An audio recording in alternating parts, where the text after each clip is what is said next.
We've now got Kate Graham.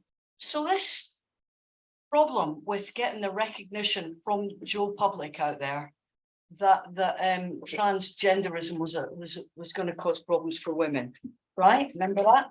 Like, I think most of us have changed our minds. Like, if you go far enough back, you can hopefully remember a time when you thought, well, you know, bless them, you know, they're just confused or whatever, or maybe they're ill, or, you know, and they just need to get on with it, kind of, you know, and hopefully they can make themselves feel better. And then we sort of realized that, you know, there were problems with it. That there's been a resistance to that realization, you know, and that realization is a realization that I think every woman comes to in the course of her own life. And that is the realization that Sheila and other women have referred to today, that men hate us. You know? Right? Yeah. So I don't know. I mean, at first, you know, Catherine McKinnon, like, you are women human. At first, there's a thing about, you know, do they even see us? I remember when I was a teenager, you know, I was about to say something that would incriminate myself there, but when I was going socially out in various different places, meeting different people, and the guys would come into the room and say, oh, hello, to the blokes, and just completely ignore all the women in the room. And I used to think, eventually I settled on the understanding that I'm like furniture. You know, I'm just like furniture. I'm there. And, you know, it's okay if I'm comfortable and kind of, you know, if I kind of fit in, but I'm not really there to be acknowledged or interacted with or anything like that. So there's that. And then my understanding of how men see us is, maybe it's personal or whatever, but it's developed a bit since then. And I've realized that, you know, in no small part to Valerie Solanas, that, you know, we not me, but we produce life, right? They are dependent on us for their lives. And they're also, I think, by and large, really vulnerable to desire for us. They experience from a young age, you know, uncontrollable bouts of lust for any random women that they might see or meet or whatever. And for a significant portion of men, it might be a majority, I think this is something that leaves them in a very vulnerable position. Yeah. And I think that is what kind of feeds into their resentment and anger and desire to control women.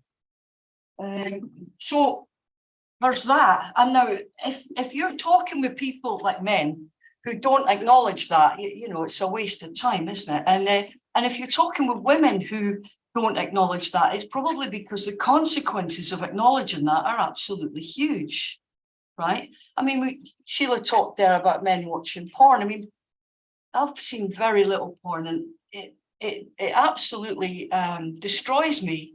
You know, I can't bear it. You know, so I'm a million miles away from understanding how anybody can get off on it. I can't, it'd be like, you know, when you see little snippets of film about the American white supremacist South lynching black people, black men. And they used to have parties, apparently, sorry to take you there, right? But they used to have parties that invite people to watch these lynchings, and they'd send postcards and shit like this. I mean, it's on a level even worse than that, really, isn't it? I mean, it's horrific. So how are we to take, I mean, what does it actually mean for each and every one of us that a third of the men that we're meeting, that we're seeing, that we're working with, our brothers, our fathers, our uncles, our partners for some of us, are getting off on this abuse, right? And this, I mean, now I don't think it's a good idea to consider stuff like that on your own, because it's scary and debilitating and possibly soul destroying. I don't know. I was really fortunate that I came to terms with stuff like that with other lesbian feminists and consciousness raising groups, you know. And I strongly recommend anybody watching this or anybody here who's not embarked on this exploration to do it with other women.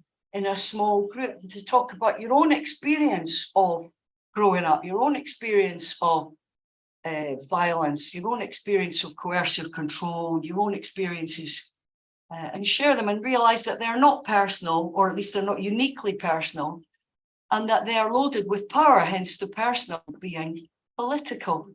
And why are they loaded with power? Because men benefit, right? As a whole, they benefit from that. I mean, one of the classic ways that they benefit is, you know, most women will opt to be with one bloke and have a steady boyfriend rather than put up with the vagaries of being vulnerable as a loose woman, as it were, going through school or university and being a target for so many of the other guys that are there. Right? So there's that. Now we know that, what do we know? We know that Rosie Duffield, right, who's a British Labour Party MP in Westminster, has received apparently still no messages of support from her front bench following the various threats of violence and rape and murder, some of whom from her own political party, because she stands up for women's rights. Now, I mean, if we're going to be trying to convince guys in political parties that we may or may not be in, if we're going to try and convince them of the value and importance of women's rights, how the hell do we reconcile that with the fact that they don't give a damn about us? And how bad is it? I mean, wait a minute, I'll have to tell you this. I remember being in this pub, right? One of these ones with the little sort of low-level armrest things, right? And there's these guys, I could hear them within earshot. This woman comes up. She says to these two guys sitting there, "Do you want a drink? I'm going to the bar." Yeah. So she goes off to the bar. So they sit there and they slate her. Absolutely slate her, not just for the way she looks, but they take the piss out of the fact that, oh, we can get drinks off her all night and all that. They were just absolutely vile. And the reason I still remember it is because it still bothers my conscience that I didn't actually go and speak to her and say, look, you know, you should have heard what these guys were saying about you as soon as you were out of earshot. Well, look, sisters, that's what they're saying about us. That is what they're saying about us. Well, it's hard for us to understand because, I mean, we don't get off on seeing men being raped and tortured, right? Not even a third of us in the room get off on that, right? We're not involved in trying to coercively control, I imagine anyway, most of the men in our lives, right? So it can be difficult for us to realise the situation that we're in. But I think we have to do it. If this is about what's to be done, you know, then that is where we have to, I think, start. Every woman that comes to this realisation comes on her own path, come through experience of violence, sexual violence, either to us, in our families, in our communities. Others of us come to it, like me, through lesbian feminism. Others of us come to it through custody battles, through issues around pay, access to employment or career opportunities, all sorts of different stuff. We all get into this, what I'm going to describe as a women's liberation movement, right? And so our priorities might be different. So this brings me on to this other thing to say this. I think it's really, really important to respect each other's choices. And I say that mindful of the fact that I was having a go at folk that are trying to use behind the scenes pressures. And I know a lot of good stuff gets done behind the scenes or whatever. I just get frustrated with the fact that not enough evidence of the positive results of that seems to, I mean, does it actually change anything? I don't know, well, let's hope so, eh? So some of us work with organizations like American Sisters Wolf, work with organizations that help to support them to bring legal challenges at the state level and the federal level to their laws and stuff. And like I say, some of us here are in various different political parties or none. And some of us use platforms like the Telegraph or fairly considered right-wing media platforms to try and put forward our arguments, and others of us avoid them, and we're a bit more Puritan about what we will and will not do. But, you know, who was it? Somebody said sisterhood's about supporting women and building women up, not tearing each other down. We really have to. We really have to try to do that. We really have, in my opinion. And I think that means, to some extent, that when women backtrack and they, you know, even if they can't quite get it together to apologise, if they do make moves to redeem themselves, let's try and reach out. Let's try and meet them halfway-ish. I mean, on a good day. Okay, here's a really contentious thing I'm saying. I've got an opportunity to say it, so I'm gonna... You're not gonna like it. So, you know, I did engineering. You know, I did maths and engineering, and I'm a geek, you know, and women in science and engineering, they're always on about how they want to recruit women into science and engineering. It's so dreadfully misogynist, you believe it. I mean, that's why our engineering is so dreadful. That's why rooms like this are so incredibly boring, flat and literally mushroom colored. Sorry, mushrooms. Grey. You might think it's funny, but you know, remember we had those buses. Remember we had buses, right? And remember they had bits at the front where you could put your suitcase. Remember that? As you were coming from the airport to wherever the hell you were going. Nowhere you could sit a kid, right? No little seats like you can get in banks and stuff now. And still to this day, nowhere you can hang up a plastic bag of shopping, right? No hangers. So when it's raining and all that, nothing. That's because they're designed by men, right? And everything in this society is set up and designed by men. And we know that they have their hierarchies, they have their linear hierarchies, they have their sports. That's why you have to have winners and losers, right? And it's so they all know their place. And being a teacher, it's really obvious when you teach boys how that settles them all down, right? Once they know their place in the hierarchy, they don't have to fight each other. And if they don't have access to sport, that's when you get gangs and they fight each other, right? With me, our relationships with each other are far more complex and multi-layered and nuanced, as the middle classes like to say. And, you know, I don't think that we have the social and practical facilities to really explore those and to manage the ways that we can be in concert with each other, in tune with each other. You know, I've noticed over these many years that when we have women making banners together, they tend not to fall out, right? When we have women, you know, in choirs and women doing practical, you know, things, it tends to be a lot more peaceable than when we try and have these campaigning groups where we do have a lot of difficulties getting on with each other. So, you know, those systems that would work socially to express our relationships have been willfully destroyed. You know, one of them is our housing. I mean, we've got this nuclear family housing, ridiculous situation, you know, where we can't live together in loose sororities, you know, of women of different ages and kids and all the rest of it. So, I mean, it is difficult. Okay, and one of the major things that I think influences all of that is this thing, status, you know, status.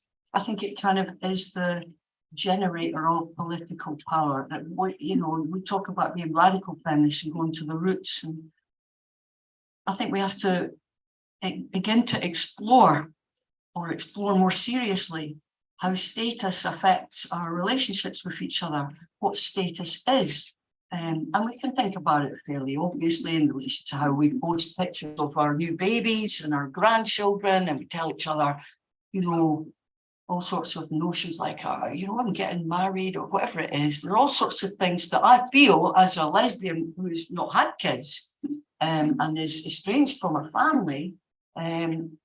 quite quite unhooked by, unhinged by, and kind of, you know, left out of. It's important. It's an important part of social fabric that I don't think we've explored sufficiently. And the other thing that I don't think we've acknowledged or explored is this notion of male sexual violence, right? I live on a canal boat down here in London now, and I'm rounding up. This is it. Okay, I've seen the drakes rape a duck on the canal. I've seen it happen more than once. I've seen it with different birds. I know it happens with whales and dolphins, and there are other mammals I was with. Now, a lot of you have gone and done sociology degrees and that, haven't you, way back in the past, and you've kind of seemed to have accepted, probably with very good reason, that male hatred of women is socially constructed. And it's definitely, I agree, supported by patriarchal structures, obviously. Right? You with me? But I think there's more to it than that. And I think we have to be brave. And I think we have to face that. And I think we have to look at women's liberation as a project to manage male sexual hatred and violence towards women. Right? Rather than thinking that if we get rid of some of these structures, somehow that's going to be enough and men are going to just suddenly accept us and not feel threatened or vulnerable or all the things that give rise to them hating us and wanting to control us. So that is, I think, quite a challenging thing to suggest. I think a lot of us lesbian feminists actually secretly think it anyway, but I don't know whether that is particularly acknowledged in the way that it needs to be. Okay, what's to be done? One more thing, deeds, not words.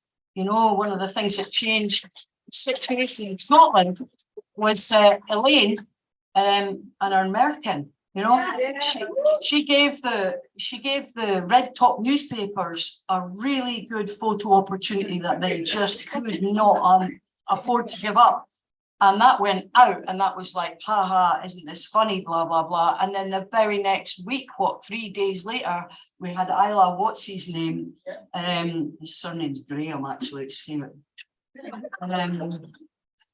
No, man, he's a multiple rapist. He's a violent thug. He's a really evil piece of work, right? And my sympathy goes out to all the women that I've had to be in the same room as him, never mind that being a shower room, you know. And that was what peaked trans half the bloody country, you know. And that is the kind of thing that we need. You know, we need the truth, and we need confrontation and stuff like that. And I was arguing with some of the people outside the Scottish Labour Party conference just a few days after that all kicked off in January there. And this guy comes out, he says he's a trade unionist, right? I said, do you want to have your photo taken next to the banner with some good banners and that? I was talking to this bloke, there I was, being nice, right? Kind. He said, oh, I have to be careful. I have to be careful. And I just lost the heat at him. I started shouting him in the street. And I shouted this biological determinist thing at him, which is, grow up here. You have to be careful. You have to be careful, you know. And the wee lassies that I've got to put up with, blokes and shouting out in the street. And I think we need a bit more of that. I think we need a bit more of that, and I'll leave it at that. Thank you.